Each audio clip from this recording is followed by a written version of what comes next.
Hello, and welcome to Never Seen It, a podcast where we watch movies that we've never seen, and then we talk about them.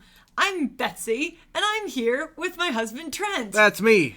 So we are going to take a small detour from the Fast and Furious series because we've got a few weeks yet before the latest one comes out. So instead of having a pause later, we're going to split the difference. We finished half of the series, and instead we're going to watch some, let's call them spiritual, thematic. Yeah, they're related, but not really. No, so kind of some movies that are in the same spirit as what we are watching here. So we have chosen a few movies here to start off with, and today we're going to watch a movie I have never seen, Ocean's 11. From 2001. So not the original one, but the remake. So Trent, how has it come to pass that you have not seen Ocean's 11? You know, I'm not sure. I'm not really much for... 2001 was a time I wasn't really watching any kind of movies. Okay. I was in high school. My friends and I, when we went to see movies, they were things that they were into, not necessarily me. Like, that's how I watched The Lord of the Rings. Okay. My best friend wanted to see The Lord of the Rings and wanted to have a buddy. So she said, well, I've read these books, and I hear this is actually going to be okay.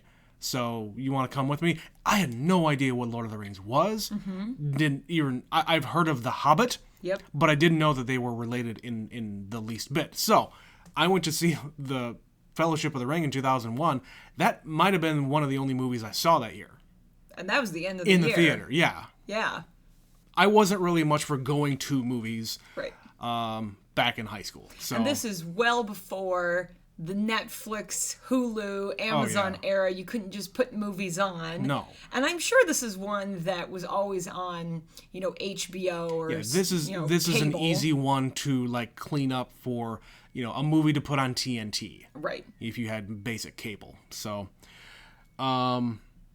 but yeah, I've got nothing against any of the people in it. I like George Clooney as an actor, very much so. Julia Roberts, not so much. You're sort of indifferent. Yeah. Well, what Matt Damon. Yeah, what do you know about this? Brad Pitt's in it. It is a heist movie. Okay. Going with the movie we just watched, Fast 5, it is a heist movie, and to my knowledge, it is a casino robbery. Okay. Where I think Frank Ocean. Frank Ocean. I made that joke yesterday, but now it's actually coming out of my mouth. No, the dude, I don't know his first name, but Mr. Ocean, George Clooney. Ocean. George Clooney. George Clooney, I think he maybe is like an old-time bank robber type of a dude, scam artist, old school guy, and he's gonna pull one more job. Mm-hmm. Again, TM trademark. One last job. One last job, and he's gonna bring probably some people that he knows and that have pulled jobs for him in the past. You're gonna get your tech guy, you're gonna get your wheelman, you're gonna get your hot lady, and yeah, it's kind of a formula that movies have been copying ever since. Right. Well, and I picked this one simply because we did just watch Fast 5. Yeah, and we've been mentioning this movie quite a bit. Yep, and as I mentioned in that episode, there is a lot of comparison. So I think you'll understand when we watch this what I mean. So there you go. And you kind of mentioned a couple of the stars. So George Clooney is in it, Julia Roberts. We were talking about this yesterday, and I told you Casey Affleck was in this. I had no idea Casey Affleck was in this. Bernie Mac is also in this. Okay, I like Bernie Mac. Yep, Carl Reiner I mentioned to you. Yep. And they all have their part to play, as any good team does. Yeah. But again, very much an ensemble. This is that same time frame. This is like a couple of years before the Italian Job got made. So there were kind of a lot of these cool movies, as it were, like very styled, big name actors, and they've got them packed in here. And of course, as they progress, This series didn't do it as much as like Fast and Furious has, where they keep adding stars. They did it to a much, much smaller extent.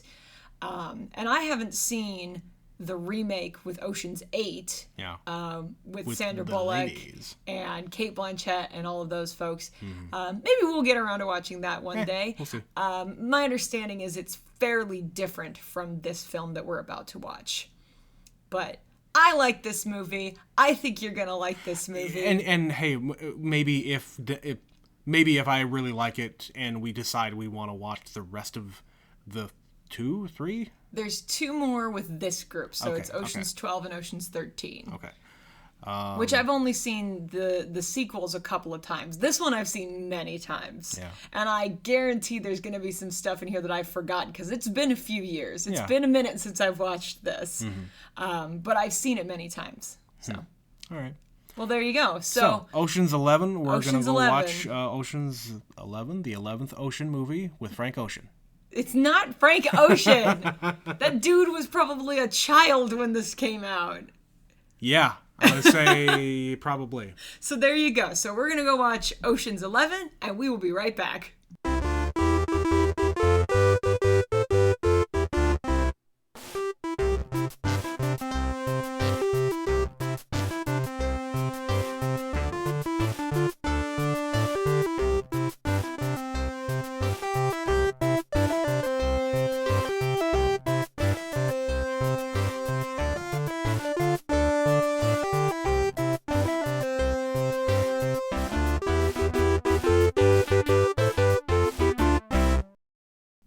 And we are back. All right, so we just finished watching the movie. Trent, what did you think of Ocean's 11? It was all right. It was all right. Yeah. Kind of what I was expecting. It's one of these movies that's been in the lexicon forever. Right. It was 20 years. It was really popular. Jeez, 20 years. It was really popular at the time. So I kind of knew what was going to happen. Right. And I knew there was going to be some kind of a twist. But I can also see how this was a very novel thing in 2001. Right. Like, there weren't a lot of movies like this There back really then. weren't. There really weren't. And this is like some star power. When this movie came out, think about contextually what was going on with all of these actors. George Clooney is fresh off of VR. He might have still even been on it at that time for all I know. Okay. Julia Roberts just won an Oscar. Brad Pitt is a huge star. Who else have we got in there? Yeah, Matt Damon. Matt Damon had just won an Oscar a couple years prior and was a star on the rise. There's a lot of big names. Casey Affleck. And Casey Affleck. Yeah, so this was one of those movies where a lot of these people, this was the first time I was seeing them, but to watch it now, it's like, wow, there's a lot of people in this movie. Yeah.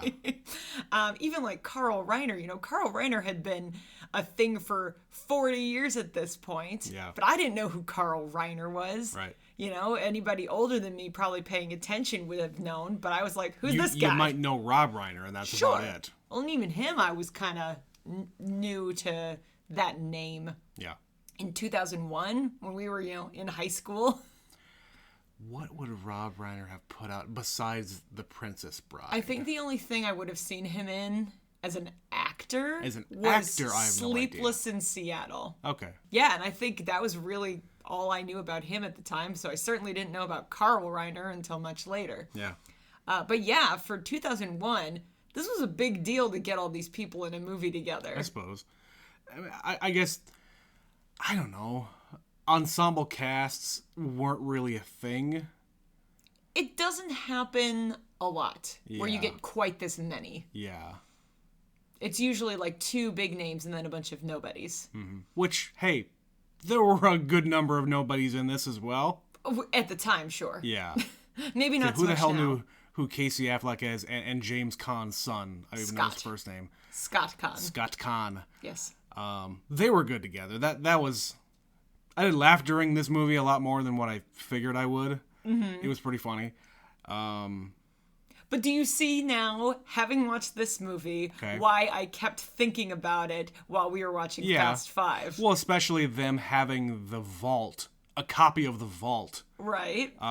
So you've got a copy of The back Vault. at base, yeah. Yep, you've got the two idiots who are just running around shit-talking each other the whole movie. Yeah. You've got the guy who's kind of cool and just eats all the time.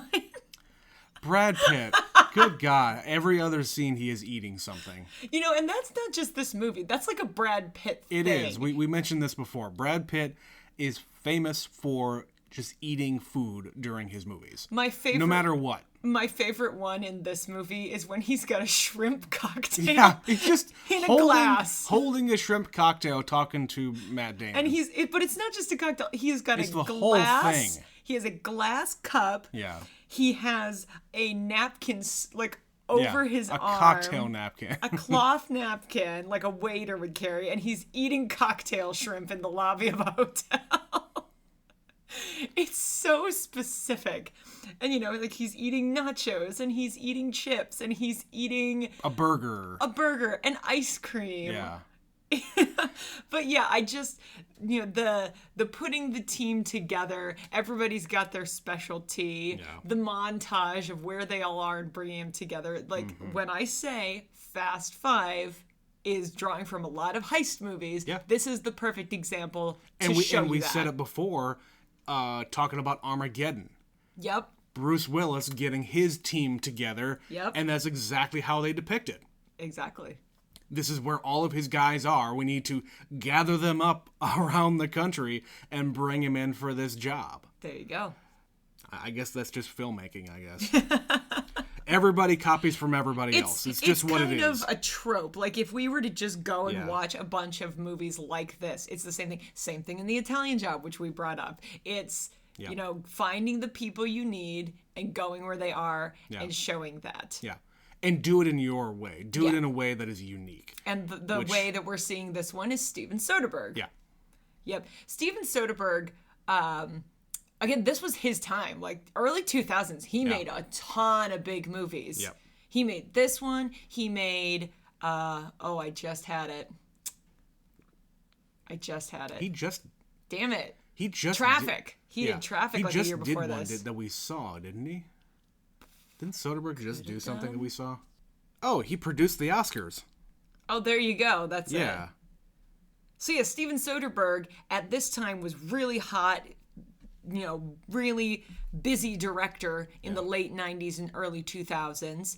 And then just most recently... Aaron Brockovich was him. There you go. See, just most recently, he did the Oscars, which we had lots of thoughts about how that was executed. Right. You know, where there's like a twist and it works in Ocean's 11, it was very annoying in the Oscars.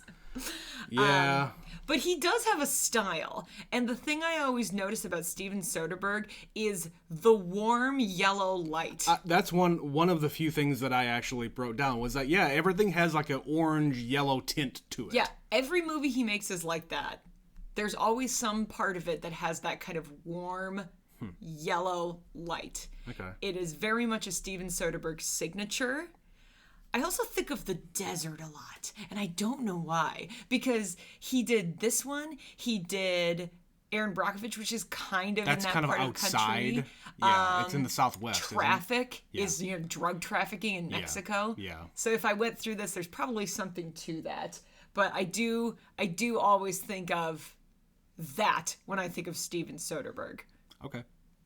I can't really identify a Soderbergh joint. Just by looking at it, I don't really... It's not a dude I followed over the years, because I've never seen Aaron Brockovich. I've never seen... Was it Sex, Lies, and Videotape? Oh, that's going way back. Yeah, that's like his first one. That was 89. Holy cow. That's even though... That's older than I thought it was. Yeah. He also did Behind the Candelabra, which I think you saw. Yeah, and that was a few, like maybe 10 years after this one. And again, Matt Damon was in that. Right. Well, directors these days, they like to work with those actors. They like to work with the actors that they want to work with. Well, I think Brockovich was Julia Roberts. So I think it's always been like that. Directors find those actors that they work really well with, and they make movies over and over and over again. Yeah. That's happening right now with Leonardo DiCaprio and Martin Scorsese. How many movies have they already made? How many more do they have coming? Yeah. Back in the day, Cary Grant made a bunch of movies with Alfred Hitchcock. Sure. You know, it's a thing that happens. Who's the dude? Julia Roberts and Steven Soderbergh have made a bunch of movies. Didn't they make was the Mexican him? I don't know, but they made Aaron Brockovich, as you said. They made this one. Who's the guy who's doing all those movies with Jennifer Lawrence? Oh, I know who you're talking about. Yeah. Silver Linings Playbook. Yeah, those movies. Oh, it's on the tip of my tongue. David O. Russell. So yes, Jennifer Lawrence and David O. Russell. I think it's just a thing where they find they work really well together. Their styles complement each other. Yeah. And they just make lots of movies together. If time and schedule allows. Yep. But getting back to this movie, Ocean's 11. You can really tell the time this was made because they say, where is Russ? Where is Rusty? And they say, oh, he's teaching all these young Hollywood kids to play poker. And it is like a who's who of like famous young Hollywood in 2001. You had Topher Grace. You had Joshua Jackson. Yep. I looked up the other guy whose face I knew and I couldn't remember. He was on Seventh Heaven, which is that show Jessica Biel got her start on. Like, I knew his face and I could not think of who it was. And I knew the woman who you didn't recognize, that's Holly Marie Combs from Charmed. Right. I watched Charmed, and guys. of course, lest we forget, Shane West. Yes. These are all... Like, in 2001, you definitely knew who every single one of these people are. Yeah. But we are just enough removed, and these people are definitely not so famous anymore. Yeah. I mean, the person the first person that is shown is Topher Grace. Yeah. And I said, what the hell is Topher Grace doing in this? But Mid that 70s show. And as the scene plays out, there's Joshua Jackson there, and there's all these other people, and they're going by, oh, these guys are actually playing themselves. Brad Pitt is there to teach them how to play poker. Right. That's fucking funny. Yeah. And now, of course, you know, Topher Grace, you still see him in things. Joshua Jackson still shows up in things. When was the last time you saw Joshua Jackson in anything? Well, maybe Since not recently. when? I mean, he was on Fringe. That show was pretty big for a while. It's been a few years. I suppose, but yeah. He was on that Fox show, Fringe, is he in the new Mighty Ducks movie? Oh, God. I bet he is. It's not a movie, it's a show. Is it a show? It's a show. Point being, he's probably involved. Yeah. But, yeah. At least he should. He should take the payday. I think it's always funny to look at when they say the hot new celebrity of that moment, to go back and watch it. It's like, oh man, Shane West. Remember Shane West? He was going to be a thing. A Walk to Remember with Shane West and Mandy Moore. Yeah. And now where is Shane West? He's probably still acting, but not the same thing. 2000s heartthrobs.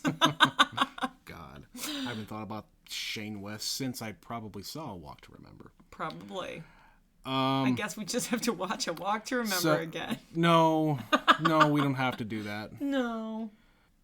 So let's talk about some of the other guys in the crew. Yes. So we got Elliot Gould. Elliot Gould. Oh my God, did I love his getup when he is introduced. Yes. Yeah, shirtless by the pool, ensconced in jewels, in gold, giant sunglasses, rings, watches, and matching pattern of robe and shorts. Yeah. Swim trunks. I want to retire like that guy.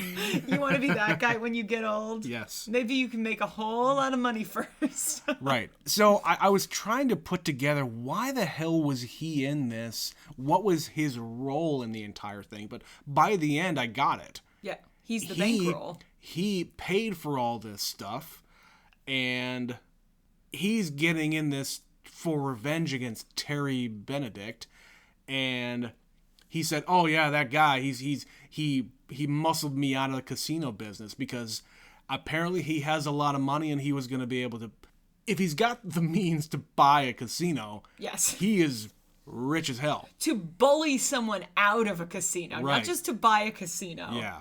To force somebody's hand and get them out. Yeah. Which, you could be a lot more upset about it because you had to be bought out. Like, he had to pay you for that building, for that property. You got handsomely paid, but it's a pride thing. And that's why he's like, and now he's going to blow it up and put some monstrosity in, which was interesting to see. Which hotel was that they fake blew up? I don't know. I have to talk to my sister. She spent many years in Vegas. I'm sure she knows that landscape very well. Yeah. But yeah, that was another thing, this is 2001. This was kind of when Vegas was reinventing its image. Sure. That was when the What Happens in Vegas slogan came out. And they tried to make it more family friendly. Yep. And they were having things like, it's a destination for your family. Yeah. And I think this movie probably really helped it. Because, think back, so you told me your parents went to Vegas. When was that? This was probably 95. And why did you not go? Because that was my parents' thing. Or I thought you said it was because Vegas was not a place for children. I honestly don't know the reason why I didn't go. But, yeah, they wanted to have a weekend in Vegas, I guess. Yep. Yeah, I got stuck with my aunt and uncle while they went out to Vegas. Right. Which when I was a child. At the time, you wouldn't have cared anyway. But now the whole point is you bring your whole family. There's something for everybody. Yeah. And in 2001... I got a friend who goes out there probably twice a year with his entire family. Yeah. So, and in 2001, that was the start of it. So I feel like this did them a solid in getting people excited about Las Vegas. Yeah. Tell you a story. When my folks said they were going to go to Vegas, in my child mind, I thought, anything that I can think of, they have it in Vegas. Vegas is this magical place where they have... The concept of a casino was more akin to like an arcade center. Yep. That have like prizes and like the claw machines and all this other stuff that I could think of in my little child brain. Give you the mind state I had. I asked my parents if they came across a claw machine, I want them to win me a copy of Super Mario Brothers 3. So specific. Yes, I'm not even kidding about that. That's what I thought Vegas was. They had all the little things that a little child brain can think of as prizes that you win. Because I don't think I've ever told you that. Adults love nothing more than Super Mario 3. And of course they're going to put it into a claw machine game that you just win by putting in $1. But the real thing is, did they bring it to you? No. Why didn't they just go buy it? They brought me one of those t-shirts that says, my parents went to Vegas and all I got was this lousy t-shirt. I got one of those. Oh man. Yeah, we've done Vegas. It's not a place for us because we don't like to spend money and party. Well, we don't like to gamble. We don't like to drink. It's just not our scene. It's a people-watching thing. We went to People Watch. The one event that we went to was to see Penn and Teller, which was great. Yep. But yeah, I think we spent maybe $20 at the slots or something. We didn't sit down and play any table games or anything like that.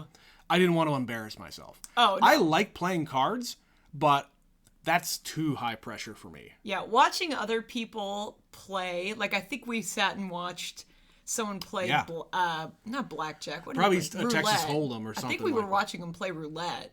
Yeah. And there was some dude. There was a few things. There was some dude just throwing probably 10 grand on the table every hand, but he won back all of that money and then some, and he did it again and again, and that was just stressing me out. It was thrilling to watch somebody else win, but terrifying if you're doing it for yourself. Oh god. And I am not that kind of person. I don't get that kind of thrill out of putting money on the line. No. Especially not huge sums of money. Right. But like the movie, they're talking about having $160 million in this hotel, in the 3 hotels, because it's fight night and it's the weekend. It's always fight night in Vegas in movies. You know, there's another little movie similar to this called Snake Eyes that also takes place at a casino. It's not a heist movie, No. but it is a distraction happening during a fight. Of course, that's at Atlantic City. That's in Atlantic City, but hey, same difference. Yep. But hey, if you haven't seen Snake Eyes, it's good. It's good. Mm-hmm. You can't tell me it's not good. It's Nick Cage being the most Nick Cage I've seen him. It's not the most Nick Cage he's ever been. But not ever been, but up to that point. He's definitely mid-90s Nick Cage. Yeah, he is playing it up like crazy. And yeah, Is that Brian De Palma? Yes. Yeah. Yes, De Palma. So dark. It's a little bit dark. It is. He kind of makes dark movies. Yeah, it does not have a happy ending, I'll say that. No. Vegas is an interesting setting for movies. And there's a lot of them. Because, it has this reputation as being a fun city for debauchery. They show kind of all of the elements of it here. You got people eating, gambling, they're at the boxing match, they're at the strip club, kind of all the things you find in Vegas. Yeah. But then they don't show everything. No, they didn't. This is pretty squeaky clean compared. Like, they hint at it. Oh, this is the most PG-13. Yeah. Like, you could have even cut out a couple of things and made this PG. Oh, easily. This is one that is on TV a lot because it doesn't take much editing. Yeah. Any movie like that is like, put it on cable, let's go. Right. We only had to change 3 lines. Yeah. I only wrote down a few things because, again, this is kind of, it was kind of a predictable movie. I knew a lot about it, so going in. Andy Garcia is not a fan of PDA. No. When they're in the room and there's a camera in the room and Julia Roberts goes to kiss him and he, like, no, there's look up, there's a camera right there. There's people watching us. Well, and actually, who the fuck cares? Now that kiss your wife or girlfriend or whatever. Yeah. Now that I'm thinking about it, they don't kiss the entire movie. No, like he puts Even his arm. He puts his arm around her at the fight. Yep. That is the most. And like I guess and he kisses her hand or something. Yeah, he's like holding her hand or something or like rubbing her hand kind of creepily at the table. Yeah, he treats her as an object. Totally. The whole movie, he's just like, she is this pretty girl. Yeah. And, she doesn't have a cell phone. Julia Roberts in her prime. Yeah. She doesn't have a cell phone. So she, like, even in 2001, I had a cell phone. Right. Wait. No, you didn't. No. I didn't get a cell phone until 03. I was a senior in high school. But yeah, that was one of those moments that I was like, oh, cell phones in the 90s and 2000s. Those flip phones were chunky flip phones. He treats her as property. Yeah. I did say this, compared to a lot of the other heist movies I've seen that came out after this, I felt like I didn't know what was going on a lot more in this one than all the other ones I've seen. Do you think it's because it's intentional? No. Because there's definitely multiple things happening in this movie. Yeah. And you never really seem to you're not supposed to really understand what was intentional and what's an accident, because there's nothing that's actually accidental in this movie. Yeah. Everything goes as planned. Yeah. Even when it looks like it's not. Yeah. Like, you think, oh, Saul is having an attack and he's dying. Oh my God, because they keep showing him he's got ulcers. And they said at the beginning he's got ulcers and he's old and he's kind of slow. And they keep saying, are you okay, Saul? Are you going to be okay? Yeah. And then he has an attack, but then it's like, oh, Brad Pitt's the doctor, so this is all phony. In a great wig. Terrible the wig is so great. It's so bad. And then, of course, Scott Conn and Casey Affleck are just everywhere. They're the bodyguards, the balloon delivery men, the room service, the floor security, the SWAT team. And the driver of the remote van. Drivers. Yeah, they don't. Nobody notices it's the same 2 guys with little alteration. They don't wear fake mustaches. They don't wear glasses. Nope. They don't wear They just put on different uniforms. They put on a different coat. Yeah. Just goes to show you how many people there are in that casino and how little anyone cares. I had this other thought during the last part of the movie. These guys have been hanging out, just lingering, not gambling, Brad Pitt's eating, but they're not really participating in the casino process. No. They're not doing anything other than lurking around and looking at shit. Following people around. Right. How does security not see that. Yeah, And the do same something about it. Or guy- at least approach him to say, hey, do you know what you're doing here? Right. I've seen the same guy following the casino owner around the Right, hotel right. every day for 3 days, all day. Yeah. They're not going to let that just pass by. They're No. going to say something. No, like that moment where the tech guy, leaves his phone and he's acting all weird because he's a nervous little wreck of a man, and the security guard kind of stops and he's like, well, that was weird. Yeah. And so he searches it, and then you think he's about to get busted, and he just hands him his little TV screen back, and Yeah. he says, oh, here you go. Is that a good reception? Great. That's the Great closest reception. he gets. Yeah. Anybody in a position of authority like that Sure. to stopping them. Yeah. If they would have seen the little device they put on the camera lines, Yeah. then yeah. But yeah, Terry, you kind of deserve to be robbed because your security staff is terrible. Yeah. Yeah. I would agree with you. You with have that. dozens and dozens of armed guards, and none of them noticed that. Yeah.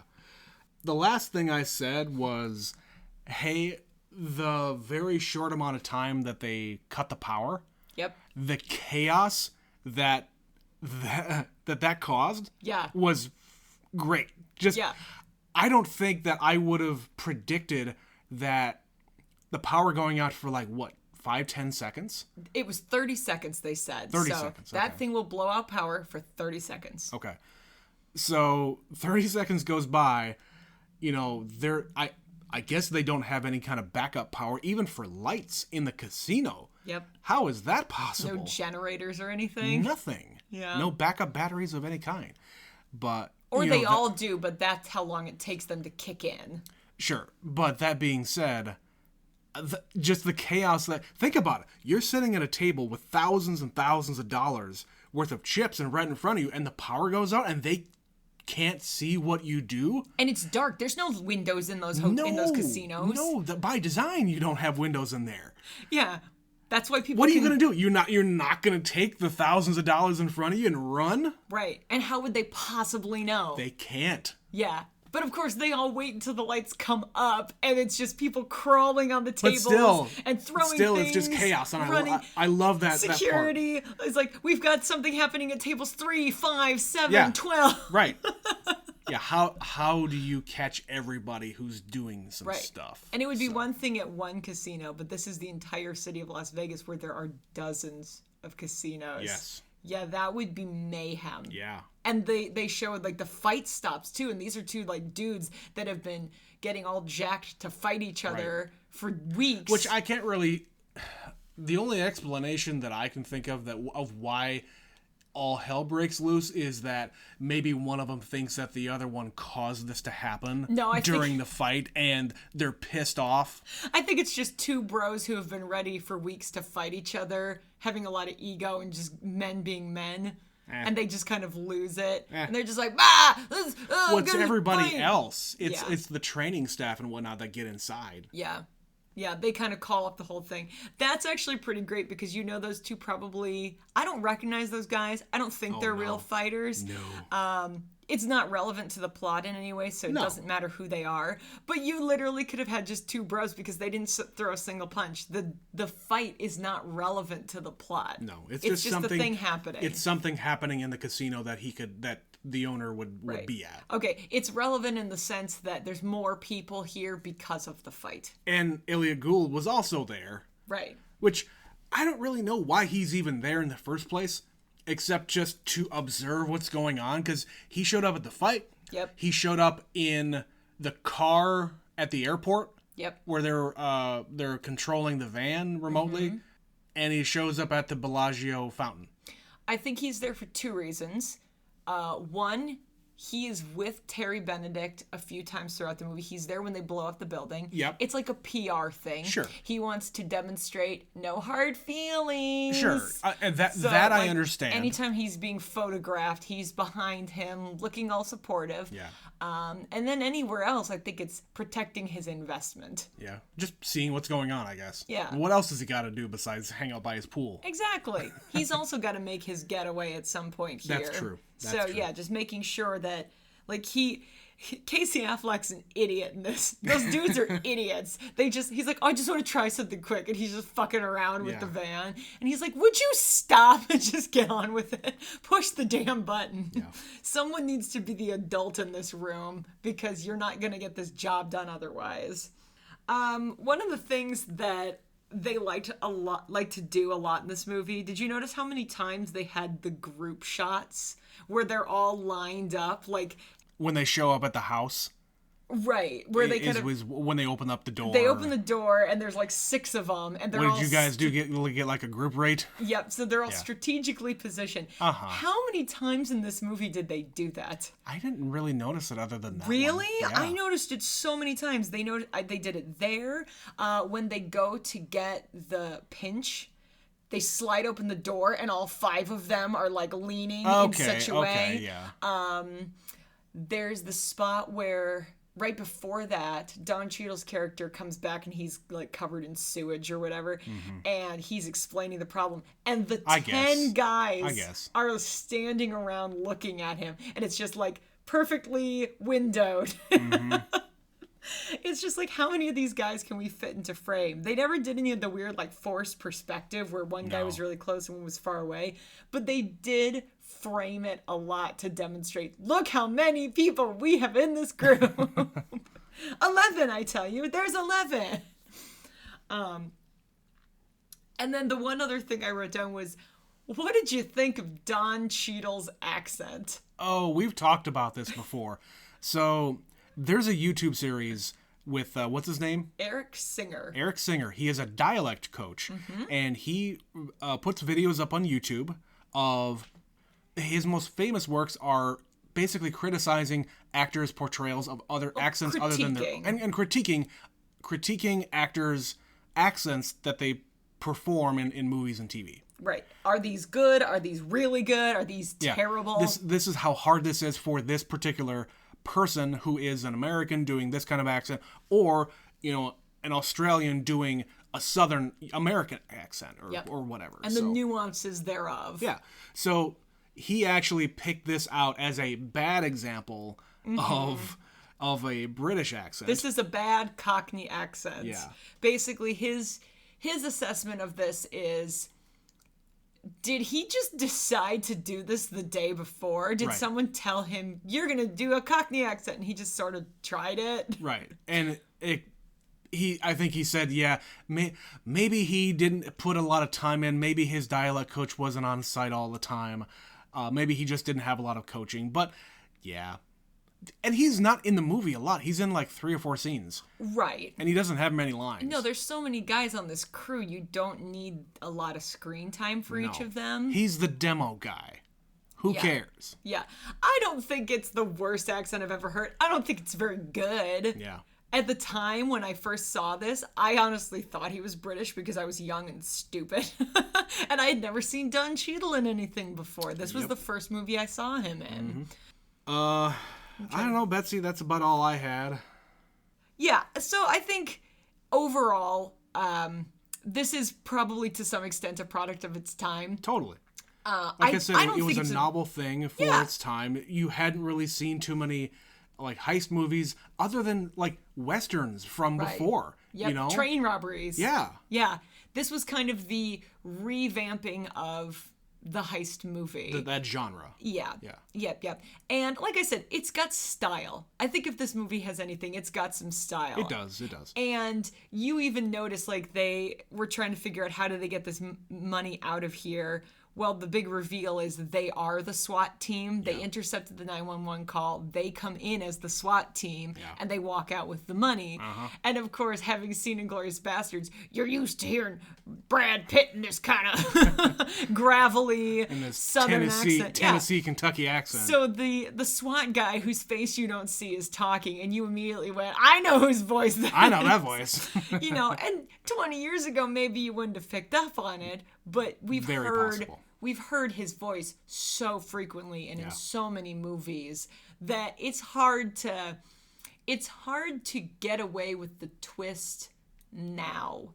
When you're watching this movie now, it's a little easier to pick up the little things that you could have missed back in those back when this was new. I know what I'm looking for now. Yeah, you're looking for it. Yeah. You didn't know there was something happening, but you're looking for it. Yeah, I'm trying, like when the lights go out and the SWAT team is down there, I'm trying to put together, okay, well, what's going on here?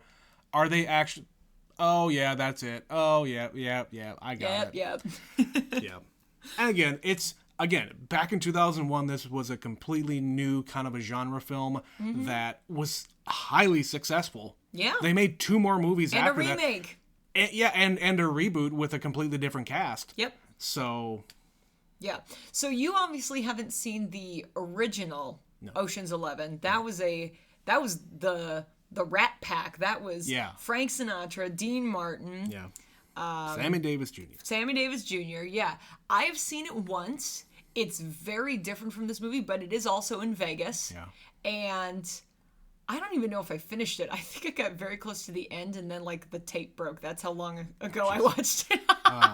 Or something happened. But it's good. I think I might go back and even just watch it by myself, having rewatched this now. Yeah.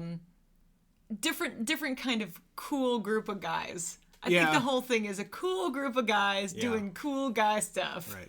And Fast Five is a cool group of guys doing cool guy stuff. And The Italian Job is a cool group of guys. And Seth Green. All right, that's where we're going to leave it. So yeah, we're going to do a couple more of these offshoot films. Yeah. Again, kind of in the spirit of Fast and Furious, having something to do with kind of the genre they're playing with or the themes. Yep. Just because we've got a little time here before Fast 9 comes out. Excuse me, Betsy? You mean F9? F9? F9. Is it actually just called F9? It is just called F9. Okay. All right. Well, I'll just keep redoing the naming conventions as we proceed. But yeah, if you want to reach out to us, tell us what you thought about Ocean's 11 or any other movies that we maybe already have talked about. Yeah. Should we watch Ocean's 8? Is it worth our time? Yeah, we totally missed Ocean's 8 when it came out. I mean, I wasn't really interested in it at the time, but I might want to watch Ocean's 12 and 13. Yeah. I mean, they did set up. They kind of did set up that, what's his name is watching them still. Yeah. Like the 2 security dudes were following them, and so... He can't prove they did it, but he has heavy suspicions. Right, he's trying to find something to slip him up, maybe. Yep. But anyway, but yeah, if you want to reach out to us, it is neverseenitpod@gmail.com, or follow us on Twitter, neverseenit_pod. Or if you want to support us in any way, click the link in the description of this podcast episode and throw us a few bucks if you want. But until next time, this has been Never Seen It. My name is Trent. I'm Betsy. We'll catch you next time. Bye!